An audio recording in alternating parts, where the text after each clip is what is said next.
러시아와 중국 해운 기업 등에 미국이 추가 독자 제재에 나섰습니다.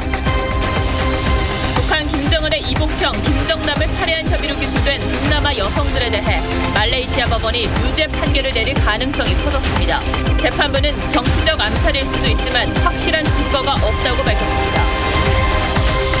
김경수 경남지사에 대한 영장실질심사가 내일 오전에 열립니다. 김 지사는 특검의 무리한 판단이라며 강하게 반발했고 법원이 현명하게 사건의 진실을 밝혀줄 것으로 기대합니다. 여야도 특검의 영장 청구를 두고 날선 공방을 벌였습니다. 경기도 평택의 한 어린이집에서 아동학대가 일어나 경찰이 수사에 나섰습니다. 애가 힘에 의해서 이제 넘어지면서 얼굴이 바닥에 찍히는 걸 봤더니 그때는 이제 손이 막 부들부들 떨리고 화가 많이 났죠. 보육교사가 2살 아이를 때려 얼굴에 큰 상처가 났지만 어린이집 측은 스스로 다친 것이라고 거짓말을 했습니다. 단독 보도합니다. 은처자 의혹을 받고 있는 조계종 총무원장 설정 스님에 대한 불신임안이 가결됐습니다. 조계종 총무원장이 임기 중에 탄핵되는 건 종단 역사상 처음입니다.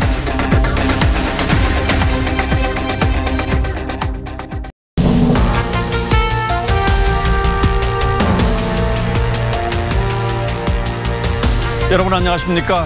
뉴스9의 신동욱입니다. 한동안 주춤했었죠. 남북관계 개선을 위한 청와대의 발걸음이 다시 빨라지고 있습니다. 미국, 북한 그리고 우리 정부 쪽에서 나오는 메시지가 상반된 경우가 적지 않아서 과연 어떻게 되는 것인가 혼란스러워하는 분들이 많은 것 같은데 물밑에서 뭔가 움직이고 있는 분위기인 것만은 틀림없어 보입니다. 문재인 대통령이 어제 대북 경제협력 문제를 다시 언급한 데 이어서 오늘 여야 5당 원내대표들에게 평양에 같이 가자고 제의한 것 역시 의미심장합니다. 그런데 미국이 오늘 북한과 불법적 거래를 한 중국과 러시아의 해운 기업을 독자 제재 대상에 올렸습니다. 폼페이오 국무장관의 4차 방북 전에 북한을 최대한 압박하겠다는 뜻으로 보입니다. 오늘은 먼저 유지현 기자가 보도하겠습니다. 미국의 이번 제재 대상은 중국과 러시아의 해운기업 3곳과 조력자 1명입니다. 중국 해운기업과 싱가포르 자회사는 선적 문서를 위조해 술과 담배 등을 북한과 불법적으로 거래했다는 겁니다. 또 러시아 항만서비스 회사는 블라디보스토크 등에서 6차례 이상 북한 선박에 하역과 연료 충전 같은 편의를 제공했다고 미 재무부는 밝혔습니다. 이 회사가 거래한 선박에는 정제유 불법 운반으로 제재 대상에 오른 북한 천명일호와 레성강 1호도 포함됐습니다.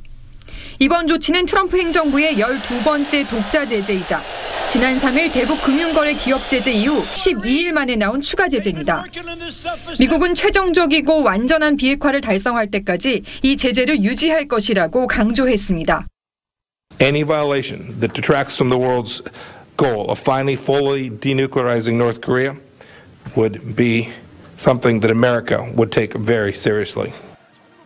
북한 노동신문은 제재 압박과 관계 개선은 양립될 수 없다면서 미국의 제재 이행 촉구가 남북 문제에 대한 부당한 간섭이라고 비난했습니다. TV조선 유지현입니다. 예, 보신 것처럼 지금 단계에서 북한을 어떻게 다룰 것인가를 두고 한미 간에 적어도 외형상으로는 상당한 이견이 드러나 보입니다. 미국 언론들도 오늘 이런 점을 집중적으로 지적했습니다. 어제 문재인 대통령의 동아시아 철도 공동체 구상 같은 것은 자칫하면 한미 간의 엇박자를 초래할 수 있다는 겁니다. 미국 언론들이 어떤 점을 걱정하고 있는지 이유진 기자가 구체적인 내용을 살펴봐 드리겠습니다. 8.15 광복절 연설에서 동북아 철도 공동체 등 광범위한 경협 방안을 제시한 문 대통령. 동북아 6개국과 미국이 함께하는 동아시아 철도 공동체를 제안합니다. 뉴욕타임스는 과감한 조치지만 미국이 준비하는 정책을 넘어설 위험이 있다고 우려했습니다.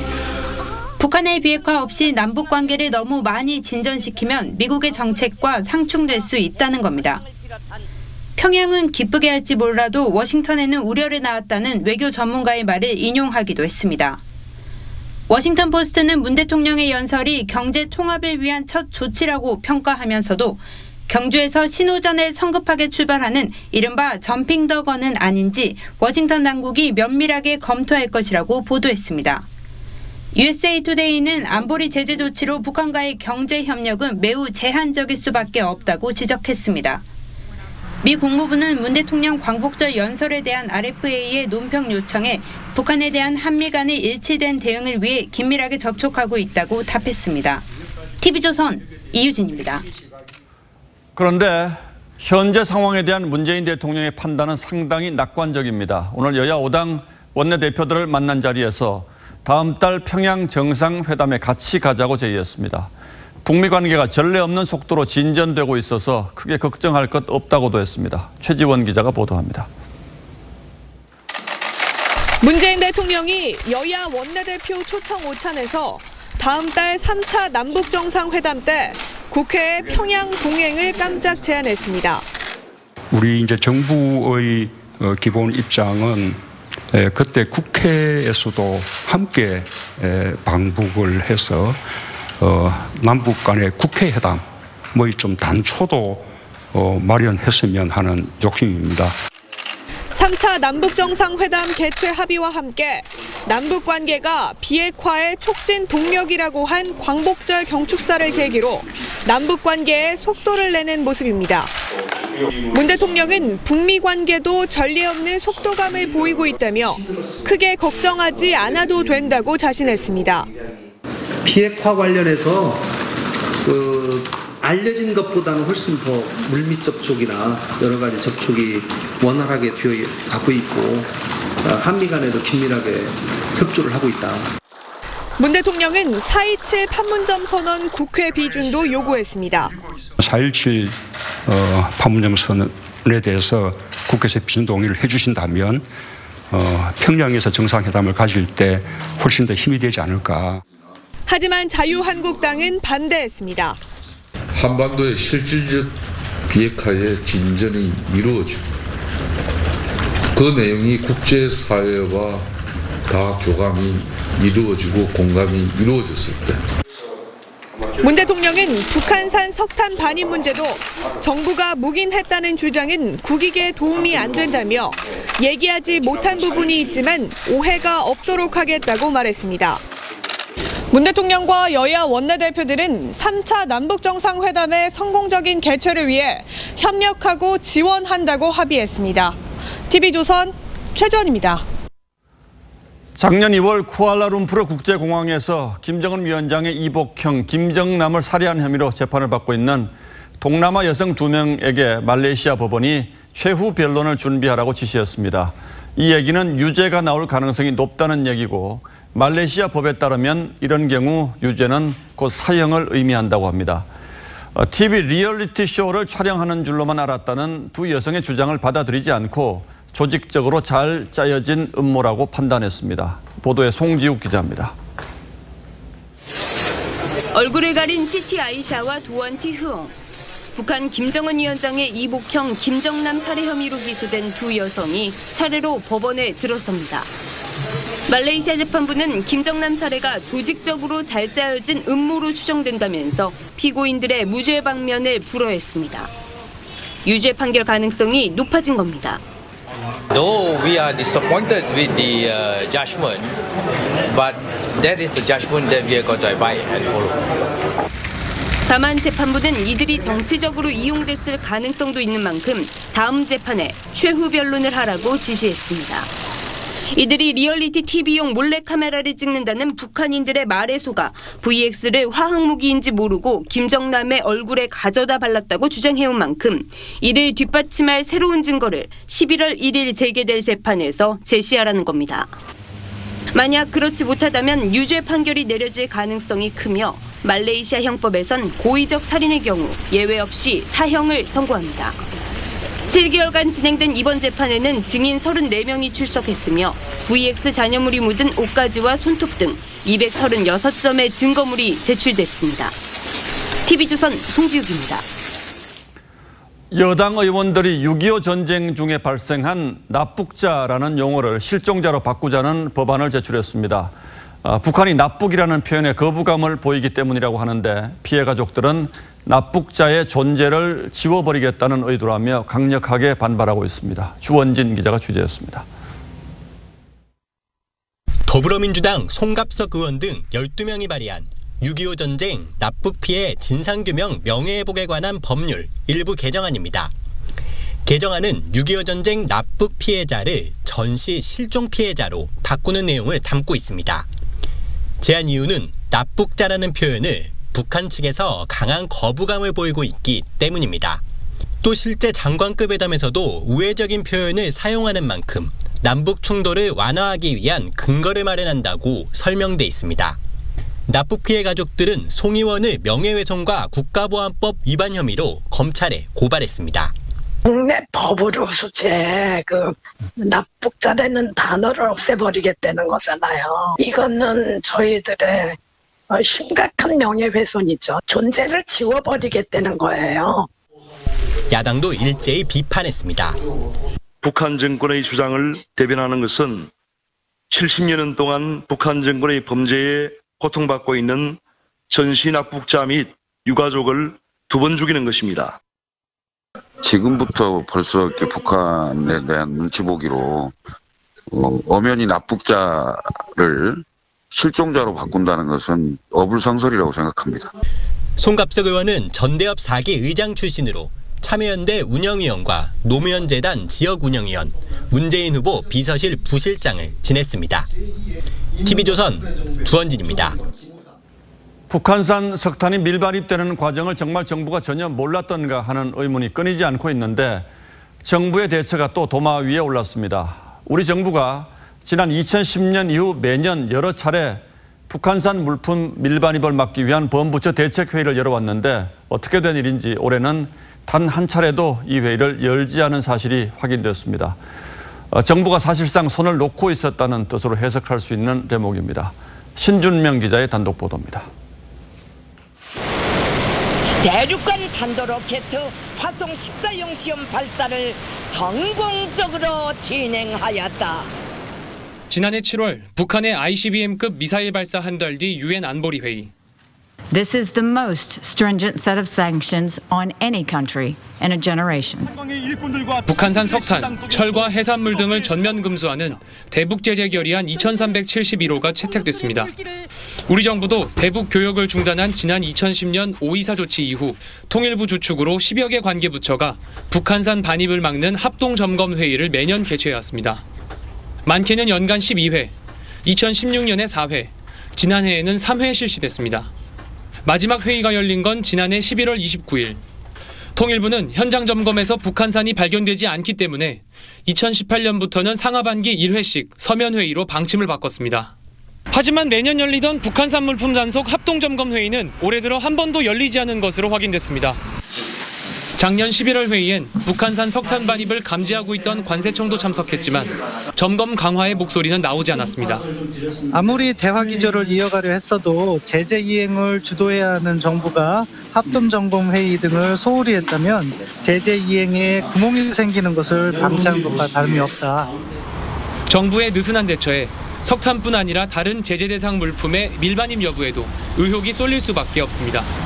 TV조선 신준명입니다.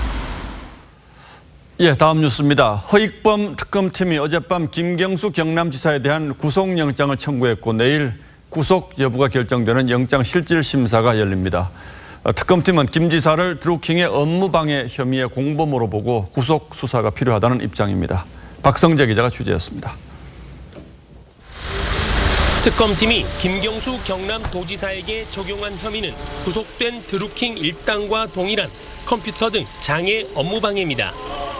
드루킹 측의 여론조작 행위에 김 지사 역시 공범 관계로 연루돼 있다고 본 겁니다. 범죄 혐의가 어느 정도 소명이 됐다고 판단하니까 또 구속 수사할 필요성이 있다고 판단하니까. 핵심 쟁점이던 2016년 11월 9일 댓글 조작 프로그램 킹크랩 시연회에 김 지사가 참관해 고개를 끄덕이는 방식으로 승인했다는 내용도 포함된 것으로 알려집니다. 다만 샌다의 총영사직 제한 의혹 등 상대적으로 혐의 소명이 충분치 않다고 판단한 공직선거법 위반 혐의는 넣지 않았습니다. 영장 발부 가능성을 높이려 한 가지 혐의에만 집중했다는 분석도 나옵니다. 반면 김 지사는 드루킹 측의 진술에만 의존한 무리한 영장 청구라며 강하게 반발했습니다. 특검의 무리한 판단에 다시 한번 강한 유감을 표합니다. 법원이 현명하게 사건의 진실을 밝혀줄 것으로 기대합니다. 특검팀은 송인배, 백원우 두 청와대 비서관의 진술을 토대로 공직선거법 위반 혐의 수사도 계속 이어간다는 방침입니다. 김 지사의 영장실질심사는 내일 오전 10시 반 서울중앙지법에서 열립니다. 구속 여부는 늦은 밤이나 모레 새벽 결정될 전망입니다. TV조선 박성재입니다. 네, 더불어민주당은 사상 최악의 정치 특검이라며 직권 남용 혐의로 고발하겠다고 밝혔습니다. 야당은 특검을 협박하지 말라고 촉구했습니다. 이어서 정운섭 기자입니다. 민주당은 김경수 지사에 대한 구속영장 청구는 특검의 무리수라며 최악의 정치 특검이라고 비판했습니다.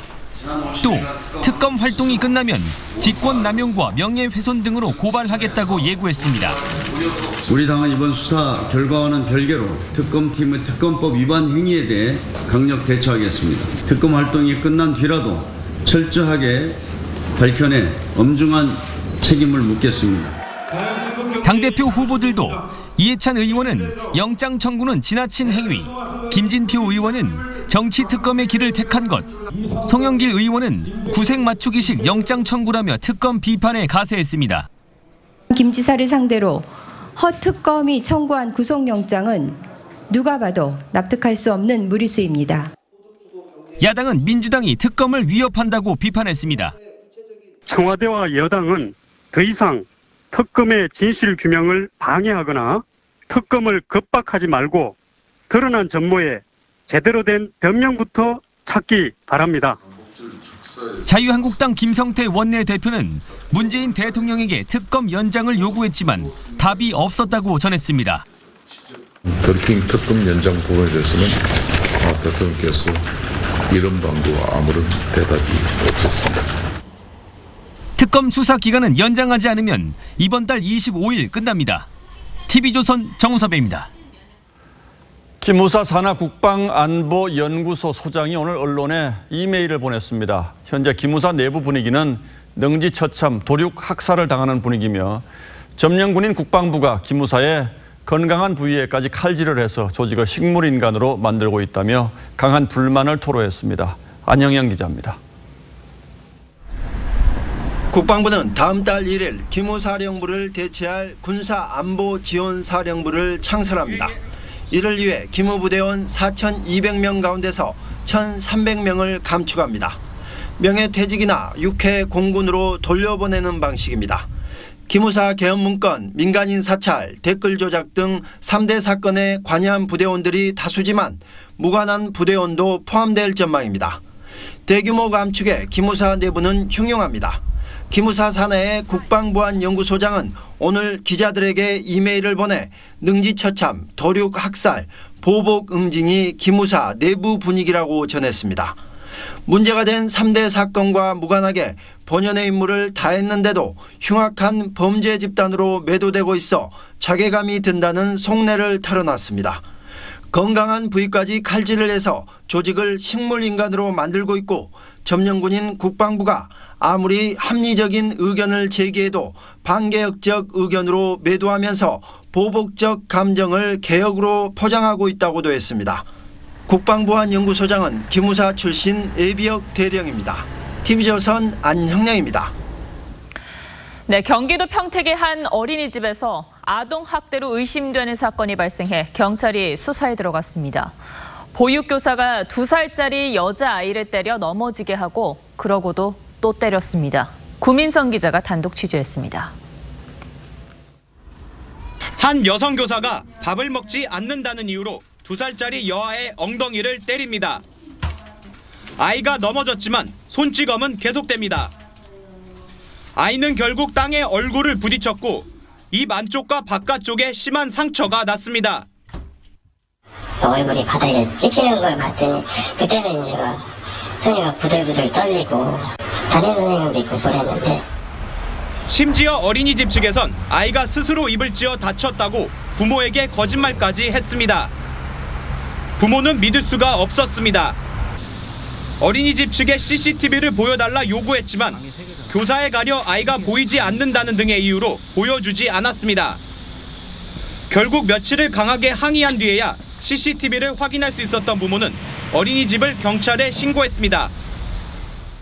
경찰은 지난 2달치 CCTV를 분석하며 폭행 사실 여부를 확인하고 있습니다. 해당 어린이집은 문제의 여교사는 현재 퇴사한 상태라며 경찰 조사 결과를 기다리고 있다고 말합니다.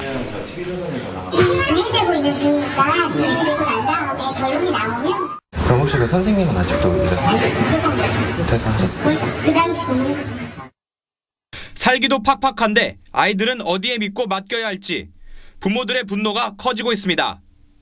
TV조선 구민성입니다.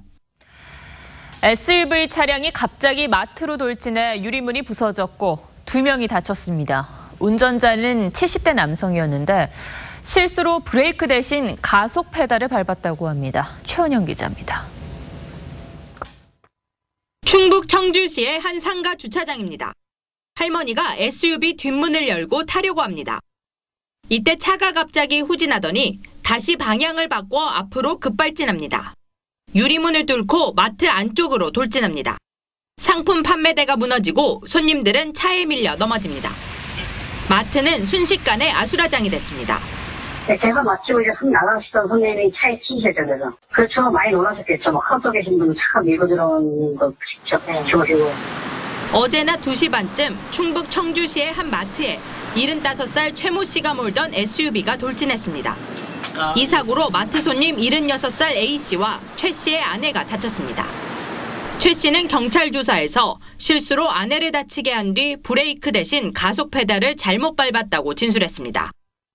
그때 당시 그 순발력 내지는 그 판단력, 급박한 상황에서 이 운전 미숙으로 이어진 사고가 아닌가. 경찰 조사 결과 최 씨는 술을 마시지 않았고 차량 결함도 발견되지 않았습니다. TV조선 최원행입니다. 광주에서는 한 남성이 지나던 자동차를 부수고 달아난 일이 있었습니다. 운전자가 차량에 흠집을 냈다고 항의하자 발로 차고 빈병을 던졌습니다. 오선열 기자입니다. 우회전을 하던 자동차에 뭔가 부딪힙니다. 모자를 쓴 남성이 자전거를 끌고 지나갑니다. 저기요. 가봤잖아요. 자전거 때문에 흠집이 났다고 항의하자 모자를 쓴 남성이 갑자기 차를 발로 걷어찹니다. 주위에 있던 빗자루까지 휘두릅니다. 마트 옆 빈병까지 마구 집어 던집니다. 놀란 운전자가 경찰에 신고합니다. 이 사람 지금 뭐 던져가지 않는 시 빨리 오세요. 결국 자리를 피하던 자동차의 뒷유리가 산산조각납니다. 소리 한번 크게 나고 그 다음에 이렇게 시비 붙어서 이렇게 그런 것 같은데. 30살 A씨가 지난 14일 낮 4시쯤 광주의 한 도로에서 당한 일입니다. A씨는 자동차를 부수고 달아난 남성을 경찰에 신고했습니다. 내꾸대 이렇게 드럼 찌그러진 부위가 좀 있긴 있더라고요. 특수 협박도 될 수 있는 거고 막 잘못 상대도 될 수 있는 거고.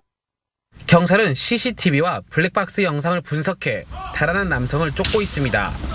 TV조선 오선열입니다. 그런가 하면 오늘 출근 시간에는 공항철도에서 황당한 일이 발생했습니다. 전동차가 역에서 멈추지 않고 그냥 지나친 겁니다. 승객들은 영문도 모른 채 15분이나 걸리는 다음 역까지 가야 했습니다. 기관사의 실수였답니다. 그런데 더 문제는 관제센터가 역을 지나쳤다는 사실조차 모르고 있었습니다. 장혁수 기자가 보도합니다. 오늘 아침 6시 30분쯤 서울 은평구 디지털 미디어 시티역 부근에 선로 전환기가 고장나면서 서울역과 인천국제공항 사이를 운행하는 모든 열차가 30분가량 지연됐습니다. 사고의 여파는 이뿐만이 아니었습니다. DMC역 지난 다음에 이렇게 지상으로 나가잖아요. 근데 여기 안 쓰고 갑자기 이렇게 지상으로 나가서 이제 한강을 건너버리니까 사람들이 뭐지 내려야 되는데. 전환기 고장 탓에 기관사가 전동차를 수동으로 운전하면서 정차역을 지나쳐버린 겁니다. 눈으로 보고 여기다 파악할 수 있는 거예요.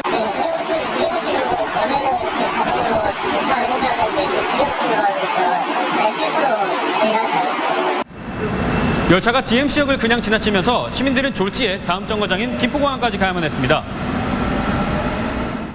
두 역 간 소요 시간은 15분, 목적지로 돌아가는 데는 30분이 더 걸리는 셈입니다. 공항철도 측은 이런 상황을 파악도 못하고 있었습니다. 바로 그냥 통과했을 때는 인지를 못했을 수도 있는데, 왜냐면 그 당시에 역 직원 2명인데 둘 다 여기는 나와 있거든요. 그리고 고객님들이 수십 명이 와가지고 막 항의하고 이러니까. 시스템 장애로 일어난 일이지만 운영체제가 한순간에 무너지는 아찔한 순간이었습니다. TV조선 장혁수입니다. 은처자와 재산 은닉 의혹을 받아온 설정 조계종 총무원장에 대한 불신임안이 가결됐습니다.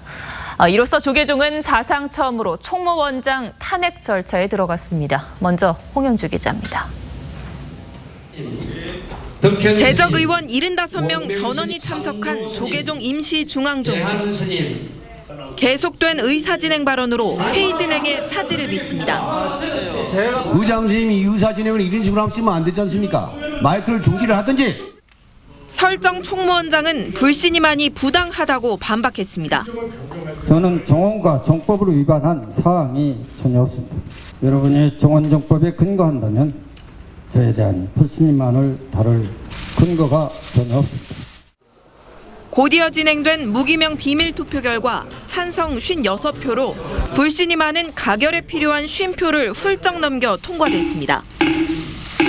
좀 분위기가 좀 침울했습니다.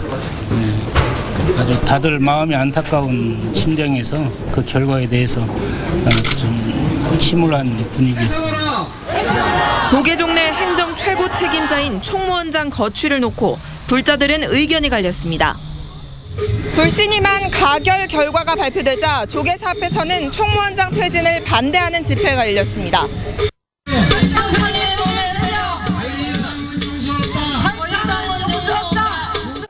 설정 스님을 총무원장으로 선출한 중앙종회를 새로 꾸려야 한다는 주장도 나왔습니다. 중앙종회!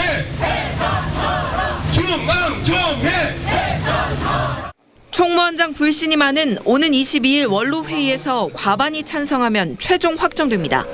TV조선 홍현주입니다. 이렇게 조계종이 사상 초유의 총무원장 탄핵 사태에 직면한다는 설정 스님이 각종 의혹을 제대로 해명하지 못한 탓이 큽니다. 또 퇴진 의사도 번복한 바 있지요. 조계종에서 무슨 일이 벌어지고 있는지, 앞으로 어떻게 되는 것인지 이루라 기자가 짚어봤습니다. 지난해 11월 취임한 설정 총무원장 스님. 지난 5월 숨긴 딸, 즉 은처자와 재산 은닉, 학력 위조 의혹이 제기되자 시민단체를 중심으로 퇴진 요구가 높아졌고 설조 스님은 41일간 단식을 벌였습니다. 건강 빨리 해보고 싶나라고 했고 스님의 뜻을 잘 따라서 모든 것을 저거 하겠노라고 얘기를 했습니다. 지난달 27일엔 기자회견을 열고 조속한 퇴진을 언급했지만 오히려 은처자 의혹의 당사자를 내세우면서 여론은 싸늘해졌습니다. 설정 스님과는 아무런 연관이 없으며 연관이 있다면 그 당시 저의 간청을 받아줘요. 입양에 관련하여 도와주신 유일한 일입니다. 유전자 검사를 위한 세포 채취에 응했지만 친딸로 지목된 여성의 행방이 묘연해 이마저도 공감을 얻지 못했습니다. 마음을 비웠다면서 중앙임시종회가 예정된 오늘까지 물러나겠다는 약속도 번복했습니다. 연말까지 재임하며 종단 개혁을 완수하겠다고 입장을 바꾼 겁니다. 22일 원로회의가 불신임안을 인준하면 조계종은 60일 이내에 총무원장 선거를 치릅니다. 개혁을 둘러싼 극도의 갈등 속에 조계종이 안정적으로 새 지도부를 선출할지 관심이 모아집니다. TV조선 이루랍니다. 전직위원장 3명을 포함한 공정거래위원회 전현직 고위 간부 12명이 무더기로 재판에 넘겨졌습니다. 기업을 압박해 퇴직자들을 대거 재취업시킨 혐의를 받고 있습니다. 이와 관련해 공정위는 다음 주 자체 쇄신 방안을 내놓겠다고 밝혔습니다. 김태훈 기자가 보도합니다. 지난달 30일 동시에 구속된 정재찬 전 공정위원장과 김학현 부위원장에 이어 지난 9일 이후 구속수사를 받아온 신영선 전 부위원장까지 줄줄이 재판에 넘겨졌습니다. 모두 공정위 퇴직자들을 불법 재취업시키기 위해 대기업을 압박한 업무 방해 혐의가 적용됐습니다. 정 전 위원장의 전임자였던 노델의 김동수 전 위원장도 불구속 기소돼 최근 7년 동안 공정위를 이끈 수뇌부 12명이 무더기로 기소되는 초유의 사태를 맞게 됐습니다. 공정위가 퇴직자 18명의 재취업을 위해 압력을 행사한 피해 대기업만 16개에 달합니다. 검찰 수사 결과 공정위는 퇴직자들의 일자리를 요구하면서 연봉과 취업기간 등 계약 조건까지 지정해줬던 것으로 드러났습니다. 이들 공정위 출신 재취업자들은 해당 대기업에서 별다른 업무를 처리하지 않고도 연간 최고 3억 5천만 원의 급여를 챙긴 것으로 알려졌습니다. 검찰은 지난해 초까지 20대 대기업 대부분에 취업 강요가 있었던 것으로 파악하고 있습니다. 공정위는 검찰 수사 결과를 겸허히 수용한다며 오는 20일 쇄신 방안을 발표하기로 했습니다. TV조선 김태훈입니다. 탈북 뮤지컬 감독으로 알려진 정성산 씨가 차린 냉면집이 9개월 만에 문을 닫았습니다. 그동안 협박을 받아왔는데 이제는 동업자들까지 어려움을 호소해 더 이상 영업을 할 수 없게 됐다며 정 씨는 아쉬움을 토로했습니다. 어떤 사연이 있었는지 장용욱 기자가 취재했습니다. 인천의 한 냉면집. 영업시간이지만 문은 닫혔고 오늘부터 내부 수리 중이란 안내문만 붙었습니다. 지난해 11월부터 하루도 빠짐없이 문을 열었던 이 냉면집은 오늘부로 문을 닫았습니다. 냉면집을 운영해온 탈북자 출신 영화감독 정성산 씨는 동업자들이 협박을 당해 폐업할 수밖에 없다고 말합니다. 정성산이라는 사람하고 사업하면 위험하다. 당신들 세무조사 받았다. 뭐 이렇게 말도 안 되게 엄포를 놨는데. 정 씨의 냉면집에는 지난 4월 말 노란색 스프레이로 세월호 리본 낙서가 그려지기도 했습니다. 한 방송에서 세월호 단식 농성을 조롱한 이른바 폭식 농성을 보도하면서 정 씨의 얼굴을 모자이크 없이 방송한 게 계기가 됐습니다. 핸드폰으로 제 가게로 하루에 100통씩 왔어요. 제 몸 봐요 지금 바짝 마른 거. 정 씨는 당시 뮤지컬 표를 나눠주러 갔다가 화면에 찍혔다고 억울해합니다. 어떻게 보면 대한민국 국민이 됐다라는 건 나는 신의 선택이라고 항상 생각해. 저는요. 근데 이제 이렇게 딱 당하고 나니까 정 씨는 여러분들에게 평양냉면 대접하겠다고 열었던 곳을 9개월 만에 접었다며 아쉬워했습니다. TV조선 장용욱입니다.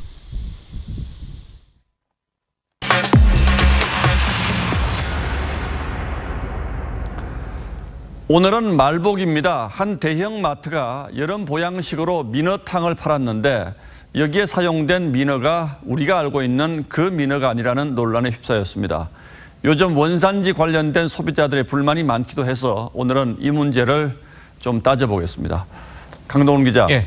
마트 측에서는 분명히 식약처의 허가를 받았고 또 원산지 표기도 해서 판매했다는 거죠? 예, 맞습니다. 그렇다면 식약처는 뭐라고 해명하고 있습니까? 저희가 취재해본 결과 식약처의 해명은 조금 달랐습니다. 식약처는 당시 이마트 측에서 해당 상품 식품명 표시에 대해서 질의를 해온 것은 맞지만 정말 민어를 썼다면 민어라고 표시를 해도 되지만 꼬마 민어를 썼다면 꼬마 민어를 써야 한다. 이렇게 식약처가 답변을 했었다고 합니다. 때문에 이마트가 식약처의 허락을 받았다고 이야기한 것은 사실과 다르다. 이렇게 이야기했습니다. 그러니까 민어가 아니라 인도네시아산 꼬마 민어를 썼다면 민어탕이 아니라 사실은 꼬마 민어탕이라고 표기를 해야지 정확하다 이거죠. 맞습니다. 그럼 결국 이마트 측이 소비자들을 속인 셈이 됐습니까? 그렇습니다. 이마트 측은 이 식약처의 이 같은 반응을 전하자 즉각 잘못을 시인했습니다. 이 원료 수입 업체가 식약처의 답변을 해석하는 과정에서 오류가 생겼다. 이렇게 해명했는데요. 이마트 측은 또 꼬마 민어도 민어과에 포괄되는 것이라 민어탕이라고 사용해도 무관하다고 수입업체가 생각한 듯하다. 이렇게 이야기했습니다. 자, 그러면서 식약처의 처분이 나오면 그에 따른 후속 조치를 취하겠다는 입장인데요. 이마트는 오늘 오전까지만 하더라도 이 소비자를 속인 게 아니라고 말했었습니다. 이 상품 정보에 어종과 원산지를 포기한 것은 물론 지난달 보양식 기획 상품을 홍보할 때부터 인도네시아산 꼬마 민어임을 분명히 밝혔다. 이렇게 해명했습니다. 그런데 이게 많이 팔렸습니까? 예, 많이 팔렸습니다. 지난 이 상품을 판매를 시작한 것이 지난달 12일이었고 가짜 민어탕 논란으로 오늘 판매를 중지할 때까지 한 달 조금 넘게 판매를 한 건데요. 이마트 측은 약 4천여 개가 팔렸다고 했습니다. 이게 하나에 10,000원 정도에 팔렸다고요? 예. 그러니까 4천만 원 정도가 팔린 셈인데 예. 그런데 민어와 꼬마 민어는 많이 다른 물고기입니까? 예, 많이 다른 물고기입니다. 두 어종 모두 이제 농어목, 민어과에 속하긴 하지만 엄밀히 다른 어종입니다. 이 꼬마 민어는 적도 인근에 사는 열대어의 한 종류로 우리가 흔히 여름 보양식으로 알고 있는 민어과는 종류가 다른 겁니다. 생긴 것도 뭐 많이 다르긴 하군요. 예, 맞습니다. 자, 그런데 소비자들이 보통 어종을 정확히 모른다는 점을 악용해서 이런 경우가 종종 있긴 하죠. 예, 그동안 이런 경우가 꽤 많았습니다. 대표적으로는 짝퉁 조기로 유명한 부새인데요. 이 부새는 조기와 같은 민어과이긴 하지만 조기의 사촌격이라고도 하지만 이 과거 중국산 부새를 국산 조기로 둔갑해서 판매하는 일이 많았습니다. 그리고 이제 홍민어라고 불리는 이 중국산 점성어도 이 민어로 속여서 파는 경우가 많았고 기름치를 메로로 둔갑시켜서 판매하고 부당이득을 취하는 업체나 식당이 종종 적발되곤 했습니다. 예, 날씨도 더운데 꼬마 민어탕을 민어탕이라고 속아서 드신 분들은 좀 뒷맛이 있을 것 같긴 하군요. 네. 예, 강동원 기자 잘 들었습니다. 네, 다음 소식입니다. BMW 공포가 줄기는커녕 확산되고 있습니다. 주차 공간을 별도로 마련하는가 하면 문제의 차종은 판매를 중단하라는 요구까지 나옵니다. 박상현 기자입니다. 정부 서울청사 주차장 한쪽이 비어 있습니다. 혹시 불이나 번질까 봐 BMW 차량의 주차구역을 따로 만든 겁니다.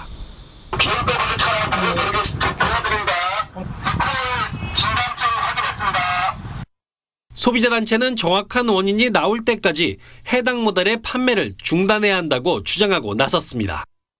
BMW 차량의 안전이 검사로 확인될 수 없다고 보기 때문에 해당 차량의 안전성이 확인될 때까지는 화재 차량 소유주들은 외국 전문가를 동원해서라도 제대로 된 원인을 규명하라고 요구합니다.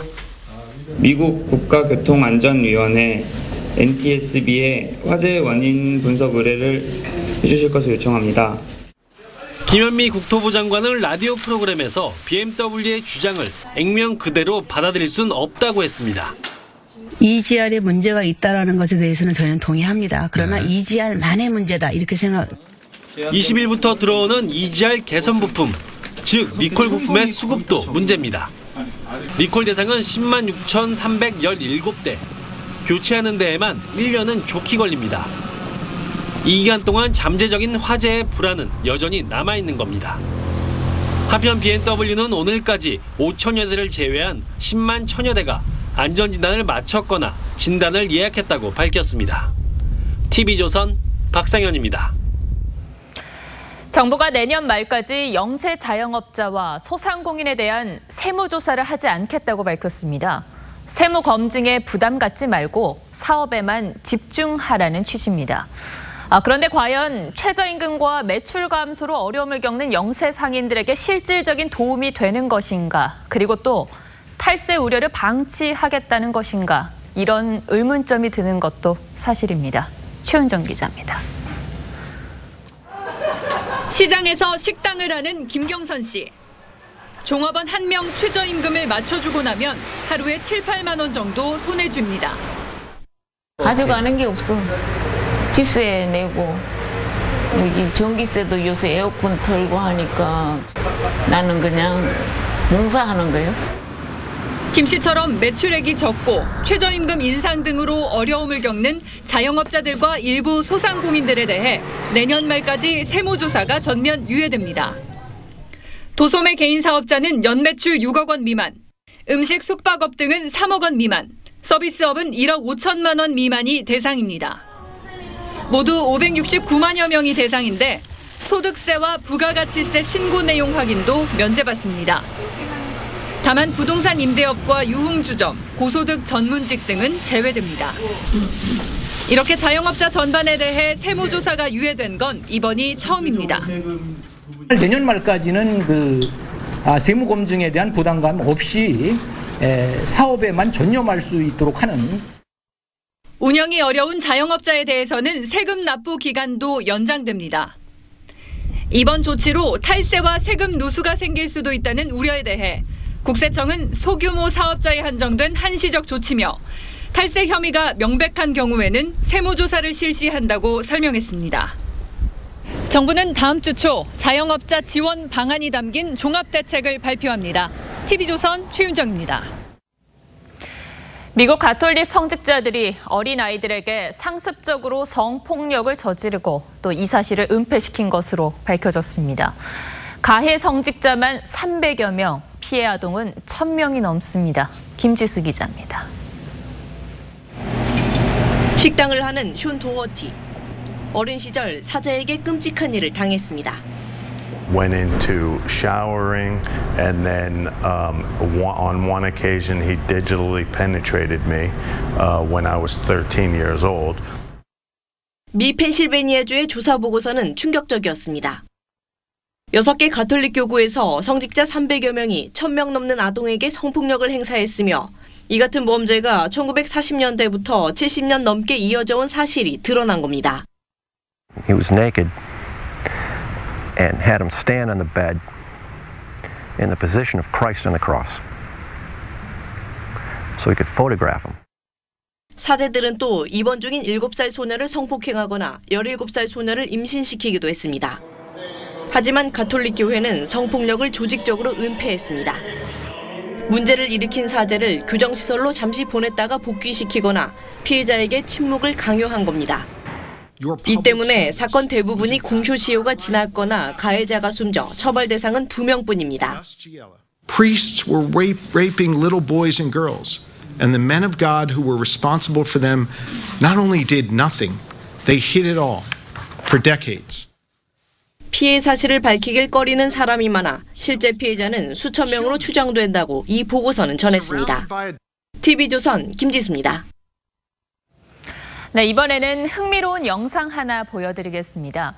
설악산에서 뱀과 다람쥐가 싸우는 모습인데요.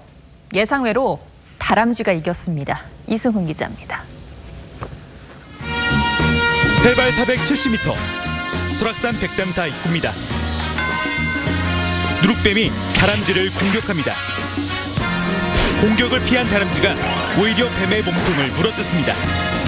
물렸어. 엎치락 뒤치락 공방을 주고받습니다. 천적인 누룩뱀이지만 다람쥐는 물러나지 않습니다. 다람쥐의 기세에 눌렸는지 뱀이 숲으로 달아납니다. 뱀이 도망가네. 다람쥐는 도망가는 뱀을 쫓아가며 집요하게 공격합니다. 5분여 동안 이어진 싸움은 뱀이 죽으면서 끝났습니다. 다람쥐가 뱀을 공격해서 뱀이 죽은 경우는 흔히 관찰되는 경우는 아닙니다. 지난 2014년 설악산에서 누룩뱀이 다람쥐를 잡아먹던 모습과는 정반대입니다. 전문가들은 독이 없는 누룩뱀이고 길이 50cm 정도 새끼라서 가능한 일이라고 말합니다. 누룩뱀이 실제로 보면 독이 없기 때문에 작은 경우는 설치류나 이런 거에 잡혀 먹을 수가 있거든요.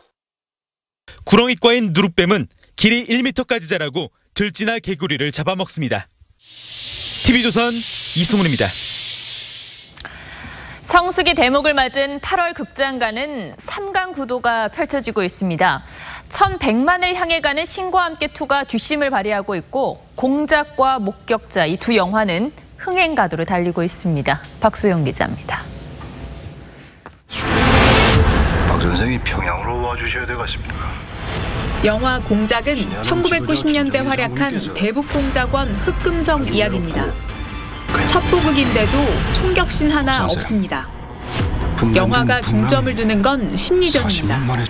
이 영화는 우리끼리 이제 국악 액션일 거라고 말로 이렇게 뭔가 액션을 만들어내야 된다고 테이블 밑으로 칼을 계속 막 이렇게 찔렀다 뺐다 하고 하는 느낌을. 범죄와의 전쟁 군도의 윤종빈 감독 신작으로 올해 칸 영화제에 초청돼 호평받았습니다. 여기 있는 망자 김수홍의 재판을 허락해 주십시오. 신과 함께 2는 1편 죄와 벌에 이어 한국 영화 시리즈물 최초의 쌍천만 기록을 달성했습니다. 시장에서 외면받던 판타지 장르에 컴퓨터 그래픽 기술을 융합해 한국형 프랜차이즈 시대를 열었다는 평가를 받습니다. 동양적인 판타지가 처음이라고 계속 말을 하잖아요. 과거 얘기도 나오고 그러니까 그런 게 좀 지옥이 더 이해가 되는? 대만, 홍콩 등 해외 시장에서도 사랑받고 있습니다. 목격자는 우연히 범행 현장을 목격한 소시민이 가정을 지키기 위해 분투하는 스릴러입니다. 누구나 맞닥뜨릴 수 있을 법한 상황이 공포감을 높입니다. 본 사람도 있을 거 아니야. 개봉 당일 36만 관객을 동원하며 순항 중입니다. TV조선 박소영입니다.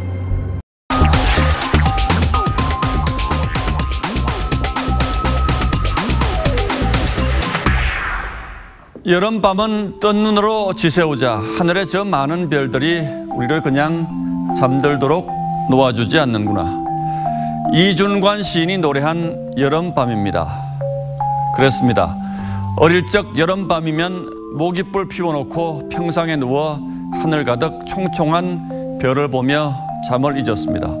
그래도 더우면 수도가에 엎드려 어머니가 이렇게 대야째 퍼부어주는 물로 등목을 하곤 했죠. 하지만 요즘 우리를 잠들도록 놓아주지 않는 건 물을 열대 하나 뒤집어 써도 몸이 식지 않는 밤 열대야입니다. 열대야라는 말은 NHK의 기상캐스터를 지낸 일본의 수필가 쿠라시마 아스시가 1966년 만들었다고 합니다. 일본 기상청이 이 말을 받아서 최저기온 25도 이상인 날로 정의한 것을 우리가 가져다 쓰고 있죠. 오늘이 말복이었습니다. 항상 입추 지나고 오는 복날이어서 삼복더위의 마지막 고비로 칩니다. 그래서인지 내일 새벽엔 드디어 열대야를 면할 모양입니다.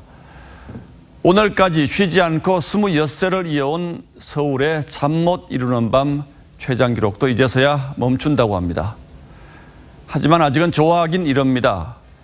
일요일부터 다시 서울의 열대야가 시작돼 적어도 일주일은 더 간다는 예보가 나왔습니다. 내일이 견우직녀가 만난다는 7월 7석입니다만 선선해야 할 음력 7월 저녁에 황소뿔이 녹는다는 속담이 실감납니다. 삼복 지나는 동안에는 입술에 붙은 밥알도 무겁다는 속담도 있습니다. 그렇게 녹초가 된 몸을 추스르는 말복 다리모로는 한껏 달콤해진 이 수박이 으뜸이죠. 그래서 임금님도 말복이면 옛 성균관 유생들에게 수박을 한 통씩 하사했다고 합니다. 그런데 올여름엔 수박 사 먹기도 겁이 납니다. 폭염에 농사를 망쳐 한 통에 4만 원, 5만 원 하는 게 예사라고 하니까요. 농수 축산물 모두 뜀박질을 하는 바람에 벌써부터 추석 상차리기 걱정이 큽니다. 가슴 졸이며 틀어야 했던 에어컨 전기요금 고지서도 곧 날아들겠죠. 더위를 다스리려면 마음부터 다스리라고 합니다. 그러나 서민들은 이래저래 마음 둘 곳 없는 여름입니다. 8월 16일 앵커의 시선은 말복 이후였습니다.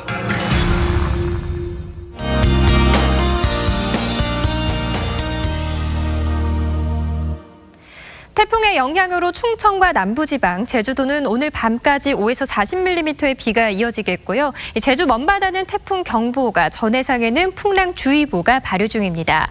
드디어 최악의 폭염이 일시적으로 완화되겠습니다. 내일 서울 아침 기온 24도로 약 3주 만에 열대야에서 벗어나겠고요. 서울을 비롯한 많은 지역에서 폭염 경보에서 폭염주의보로 단계가 한층 약화되면서 서쪽 지역은 내일 낮 동안에도 오늘보다 2도가량 기온이 내려가겠습니다. 폭염특보가 해제된 동쪽 지방은 낮 기온이 30도를 밑돌며 비교적 선선하게 느껴지겠습니다. 점차 얇아지는 티베트 고기압의 틈새로 차가운 공기가 유입되면서 서쪽 지역도 일요일까지 기온이 다소 떨어질 것으로 전망됩니다. 날씨였습니다. 뉴스9 맞습니다. 시청해 주셔서 고맙습니다.